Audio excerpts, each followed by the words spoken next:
This episode of the Children's Literature Podcast is brought to you by laundry. And more laundry. And more laundry. And more laundry.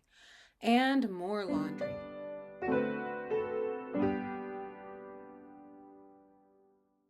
The podcast Sold a Story came back from a long break recently. This is a groundbreaking work of journalism that has detailed just why so many American kids can't learn to read. The answer is that instead of sticking to tried and true methods like sounding words out and phonics, literacy gurus and textbook companies figured out that they could make big bucks by reinventing literacy and then convincing school districts and teachers to spend lots of money on the latest curriculum and training seminars. I'm pretty sure that literacy gurus like Marie Clay, Lucy Calkins, Irene Fontes, and Gay-Sue Pinnell really believed in the methods that they developed.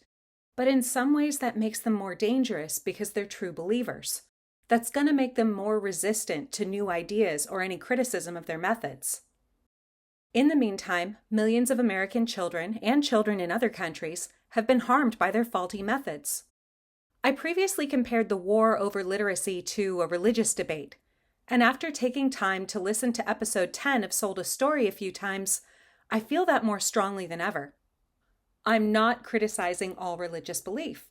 Religion can be an incredibly important part of many people's lives, and when it teaches you humility, empathy, and how to think of a world beyond yourself, it can be a wonderful thing. But we also know what happens when human beings prioritize power, attention, money, authority over the principles that they claim to believe in. It's also embarrassing to realize we were wrong about something. A lot of us avoid admitting mistakes because it's upsetting and it can often mean other people are unhappy with us. I can't imagine how hard it would be for a teacher who entered the profession with the best of intentions to get up and say publicly, "I harmed hundreds or even thousands of students. Sorry." The academic gurus and publishing houses who've gotten rich peddling this failed curriculum have even more to lose. It had to feel good being a respected authority dwelling at the pinnacle of the ivory tower. It's a long way down, and it's probably miserable to see yourself turn from a hero into a villain. So I can see why the publishing companies, curriculum authors, school principals, and teachers who all pushed this nonsense are doing everything they can to defend their beliefs and push back against anyone who doesn't blindly accept their authority. Devotees of programs like balanced literacy, units of study, and reading recovery talk about their methods the same way that religious devotees talk about their faith. They've seen for themselves how effective their learning system is. They believe it works and continue to believe it works even though there's a landslide of solid data showing that too many children can't learn to read. They rely on the authority of literacy gurus, who they admire in the same ways that groupies love rock stars or cult members love their prophets. Journalist Emily Hanford has been following up with the people she interviewed years ago for Sold a Story. At the beginning of the episode, she catches up with Zoe, a student from New York City, and her father. Zoe was a first grader when we were first introduced to her, and she wasn't able to read. Once the lockdowns from the pandemic went into place, her father was able to see just how much she was struggling. And since he was on his own, as so many of us parents were, he had to cobble together his own phonics program from scratch. Zoe is now a very happy fourth grader who reads very well, easily decoding the word hyacinth when she sees it on the page for the first time. Zoe's dad updates Hanford, explaining that the principal of Zoe's school frostily told him that she was aware of the podcast, saying not much more than she approved of his frank discussion of the failures of the school's literacy curriculum. He also said that many teachers and parents quietly approached him privately to say that they also knew the school's curriculum didn't work. The dad explained that it felt to him like this was something that you're not supposed to say. There's another word for something you're not supposed to say, and that's blasphemy. Zoe's school has refused to consider any new evidence and stuck with the bad curriculum. And Zoe's dad has said this has led to an exodus of students to private schools. Those who are left behind hire private tutors to make up for the harm being done in the classroom. That doesn't sound like a win for any of the kids. Parents are seeing their tax dollars go to waste on curriculum and classroom time that doesn't work. Those who can afford it are paying extra money to the private sector, having lost faith in public schools. Parents who can't afford private school or private help will see their children left behind in public school classrooms with an ever-increasing percentage of students who haven't been taught to read properly. The show also checks back in with Sarah Gannon, a reading specialist who is featured back in episode 3 of Sold a Story. She was once a fervent follower of Irene Fontes and Gay Sue Pinnell. But when her own daughter couldn't learn to read using their methods, her eyes were opened to the faults of their orthodoxy. She did her homework and presented the results to the school district, but they weren't interested in hearing about it. Gannon ended up becoming an apostate from the teaching methods of Fontes and Pinnell. She ended up quitting her job because her district wouldn't change, and she knew what she was doing was hurting kids.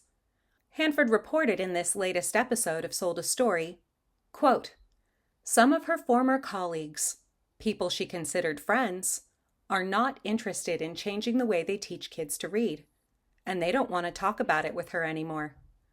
End quote. Over time, Sarah's friendships fell apart. I've always thought that the difference between a belief system and a cult is how people are treated when they leave. In this case, it would seem that Sarah Gannon was treated like an apostate. She chose to resign rather than being excommunicated from the profession of teaching, but I could see how, as a dedicated teacher, this might be just as big a deal as leaving a religion. And the cold shoulder she got from her former friends and colleagues shows that they had more interest in protecting the organization than in pursuing truth. In the end, Sarah described herself as someone who used to be blindly accepting of the teachings of Fontes and Pinnell. She's now, in her words, more thoughtful and critical, and not just taking someone's word for it. In short, not taking it on faith. My only complaint about this episode is small, but it has to do with Reed Lyon, a neuroscientist who develops evidence-based literacy curriculum. For some reason in his interview, he chose to use profanity. It was bleeped out, but at the same time, it just doesn't really belong here. This isn't because I'm some sort of prissy type who thinks my ears will be set on fire by a bleepity bleep. It's just that it's kind of cringe. Also, this is a nerdy podcast about literacy. It's not the place to be edgy. By swearing, even with it bleeped out, Lyon made this podcast episode less usable in professional and academic settings. This is the kind of show that parents and teachers should be able to share with work colleagues and even their teenagers. By using language that's not suitable for work, the show's ability to make an impact is reduced. The producers of Sold a Story should have known this, and they either should have edited out the F-bombs or asked Lyon to rephrase his statements. Because his statements were useful. The most important one had to do with the fact that the previous movement of balanced literacy is now being reacted against by the science of reading movement. Lyon said, "Movements sometimes gloss over detail. And here, the details are so critical. I do want to see bad literacy instruction replaced by good literacy instruction. I do want kids to learn to read. But as this episode of Sold a Story makes clear, we're going to have to worry that one religious movement might be replaced by another one." I'm not worried about anyone getting burned at the stake, although some internet flame wars can get pretty nasty. I am worried, though, that the evangelical fervor of reformers can often be as nasty as the rotten establishment that they're trying to overthrow. I also worry about textbook publishers greedily waiting for old methods to be ditched so they can rush in with new books for sale. School curriculum is, in the end, a consumer product. It's developed by private for-profit companies who make something they think they can get people to buy. So parents and teachers always need to be on the lookout for a product that looks and feels great, but is actually just junk.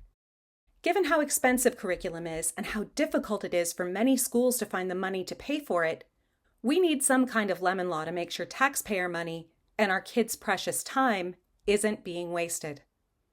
But what do you think? Have you listened to episode 10 of Sold a Story? What ideas did it give you? I'd love to hear your opinions.